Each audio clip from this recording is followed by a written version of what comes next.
YCP నేతల వ్యవహార తీరుపై ఎమ్మెల్యే బుచ్చే చౌదరి ఆగ్రహం వ్యక్తం చేశారు. చేసేవన్నీ చేసి తప్పించుకునే ప్రయత్నాలు చేస్తున్నారని ఆరోపించారు. విచారణలో అన్ని బయటికి వస్తాయని చెప్పారు. అయితే తప్పుడు కేసులు పెట్టాలని కూటమి ప్రభుత్వం చూస్తుందంటూ ఆరోపించారు మాజీ మంత్రి అంబటి రాంబాబు.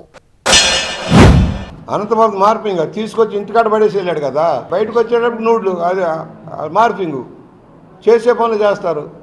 ఆయన గోరంట్ల మాధవ్ ఎంపీ వాడు బట్టలు ఉంచుకొని డ్యాన్సులు చేస్తే అవి మార్పింగ్ అంటారు.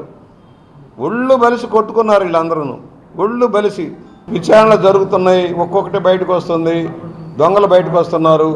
ఐఏఎస్ ఐపీఎస్లు ఎవరైతే ఒత్తాసు బలిగి తప్పులు చేశారో ఇప్పుడు శాండ్ మాఫియా పరారులో ఉన్నారు, మద్యం మాఫియా పరారులో ఉన్నారు.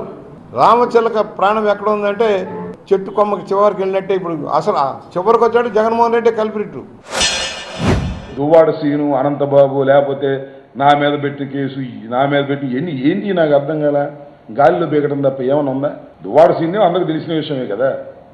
ఏం లేదు, పాత కేసులు తవ్వటం, దానిలో ఏమన్నా పెట్టడం, ఇదంతా ఒక గెలిచిన ఉత్సాహంలో కళ్ళు బైర్లు గమ్మి పోలీసులు వాళ్ళు చెప్పినట్టు ఇంటారేమోననే ఉద్దేశంతో కేసులు పెట్టేటటువంటి కార్యక్రమం, రోపలు పెట్టేటటువంటి కార్యక్రమం చేస్తున్నారు. ఇవాళ మా ఎమ్మెల్యేలను టార్గెట్ చేశారు కదా.